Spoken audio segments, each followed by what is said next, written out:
महात्मा गांधी, जिन्हें मोहनदास करमचंद गांधी के नाम से भी जाना जाता है, भारत के स्वतंत्रता संग्राम के प्रमुख नेताओं में से एक थे।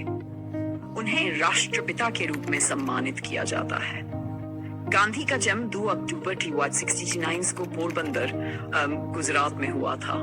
उनके पिता का नाम करमचंद गांधी और माता का नाम पुतलीबाई था। गांधी के जीवन पर उनकी माता की धार्मिकता और सत्यनिष्ठा का गहरा प्रभाव पड़ा। जीवन और शिक्षा। गांधी ने अपनी प्रारंभिक शिक्षा पोरबंदर और राजकोट में प्राप्त की। निम्नात में वे कानून की पढ़ाई करने के लिए इंग्लैंड गए। 1999 में भारत लौटकर उन्होंने वकालत शुरू की, लेकिन उन्हें इस क्षेत्र में अधिक सफलता नहीं मिली। इसी दौरान उन्हें दक्षिण अफ्रीका में एक कानूनी मामले के लिए बुलाया गया।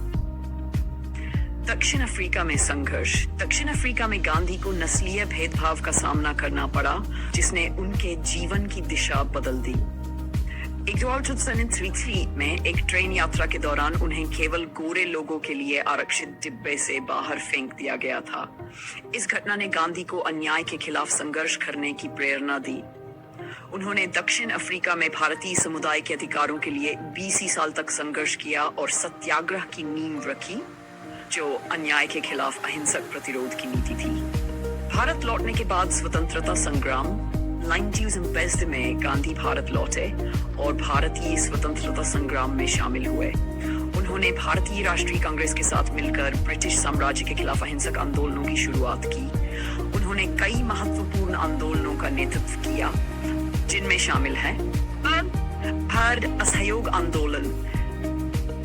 ब्रिटिश शासन के खिलाफ गांधी ने देशव्यापी असहयोग आंदोलन की शुरुआत की। उन्होंने ब्रिटिश वस्त्रों और सामानों के बहिष्कार का आह्वान किया और स्वदेशी वस्त्रों के प्रयोग पर जोर दिया। दांडी मार्च। नमक कर के खिलाफ गांधी ने द्वायत मार्च तो सीधी मील की दांडी यात्रा शुरू की। उन्होंने दांडी तट पर पहुंचकर नमक बनाकर ब्रिटिश कानून का उल्लंघन किया। यह आंदोलन ब्रिटिश शासन के खिलाफ एक बड़ा प्रतिरोध बन गया। भारत छोड़ो आंदोलन। द्वितीय विश्व युद्ध के समय गांधी ने भारत छोड़ो का नारा दिया और ब्रिटिश सरकार से भारत छोड़ने की